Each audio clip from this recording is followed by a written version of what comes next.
আসসালামু আলাইকুম। আমি সালাউদ্দিন আহমেদ সাইমুম, একজন বিশ্ববিদ্যালয়ের ছাত্র। আমার বিশ্ববিদ্যালয়ের নাম international university of business, agriculture and technology. So আমি আজকে ইনশাল্লাহ আপনাদের সাথে স্ট্যাটিক ভ্যারিয়েবল কি সেটা বোঝানোর চেষ্টা করব। স্ট্যাটিক ফাংশন নিয়ে ইনশাল্লাহ অন্য আরেকদিন কথা বলবো। আমরা গতানুগতিক স্ট্যাটিকের সংজ্ঞায় নিয়ে গিয়ে উদাহরণে যাই। আমি মনে হয় এটাই আপনাদের জন্য ভালো হবে। ওকে, সো মনে করুন আমি হচ্ছে গিয়ে ম্যাথমেটিক্সের টিচার। আমার ছাত্রছাত্রীরা পরীক্ষা দেওয়ার পর আমি তাদের জন্য মার্কশিট তৈরি করতেছি এক্সেল শিটে।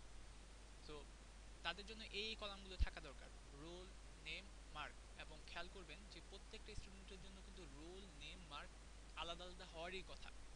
এখন আমি যদি এটার জন্য আমার প্রোগ্রামে একটা ক্লাস ডিজাইন করতে চাই, ক্লাসটা মোটামুটি এরকম হবে যে ম্যাথ স্টুডেন্ট নামে হবে, ক্লাস নাম হবে, তারপর হচ্ছে গিয়ে ইন্টিজার রোল থাকবে, স্ট্রিং নেম থাকবে, প্লট মার্ক থাকবে।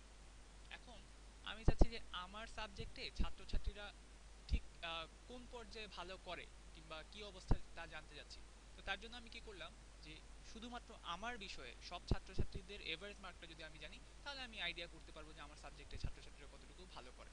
সো আমি আরেকটা কলাম নিলাম এক্সেলে, এটা হচ্ছে গিয়ে এভারেজ। এখন একটা জিনিস খেয়াল করেন, এই তিনজন ছাত্রছাত্রীর জন্য এভারেজ কিন্তু 20। আবার আরেকটা বিষয় হচ্ছে কি 20 সবগুলা রোয়ের মধ্যেই একই রকম। মনে করুন একদিন হচ্ছে গিয়ে এই 3 নাম্বার স্টুডেন্ট হচ্ছে, অ্যাকচুয়ালি 3 নাম্বার স্টুডেন্ট নামে কেউ নাই, সে কোনো মার্কও পায় নাই। তো তখন আসলে আমার এভারেজটা কত হওয়া উচিত ছিল? এই দুজনের জন্য কিন্তু হওয়া উচিত ছিল হচ্ছে 25, এবং সব জায়গাতেই 25। তো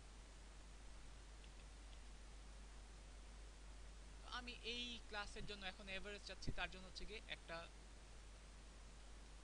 ভ্যারিয়েবল নেই আমার সেই ক্লাসের মধ্যে। কিন্তু যখন আমি অবজেক্ট নিব তখন তো এভারেজটাও এক এক স্টুডেন্টের জন্য আলাদা আলাদা হবে, কিন্তু এইখানে আমি দেখতে পাচ্ছি যে প্রত্যেকটি স্টুডেন্টের জন্য এভারেজ একই রকম হচ্ছে।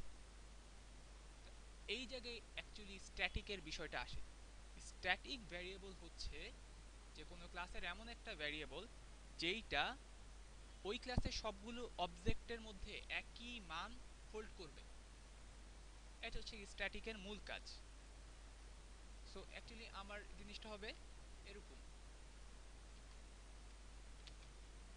আচ্ছা, তো আমরা এখন প্রোগ্রামে চলে যাই।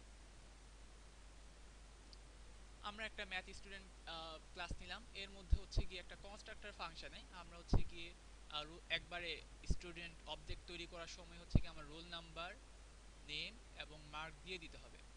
এখন মার্কটা আমি যদি এভারেজটা পেতে চাই, আমরা শুধু সেই ক্যালকুলেশনটা একটু খেয়াল করি, যেটা হচ্ছে গিয়ে সবার ফার্স্টে যেটা করতে হবে যে টোটাল নাম্বার অফ স্টুডেন্ট যতবার অবজেক্ট তৈরি হবে এক এক করে যোগ করতে হবে, এবং হচ্ছে গিয়ে মার্ক যেটা সেই স্টুডেন্টটা যে পেয়েছে সেটা হচ্ছে গিয়ে টোটাল মার্কের সাথে যোগ করতে হবে। অ্যাভারেজটা জাস্ট ক্যালকুলেশন অ্যাজ ইউজুয়াল, আপনারা বুঝবেন।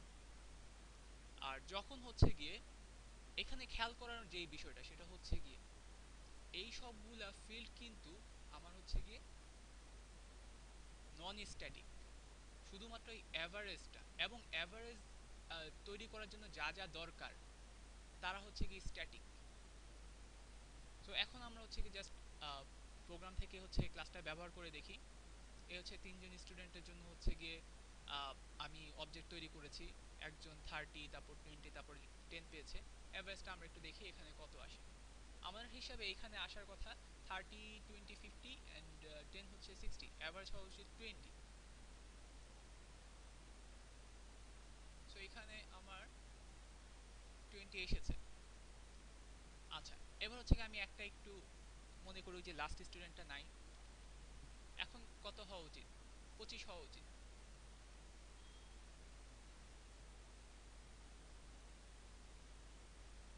এখানে 25 এসেছে।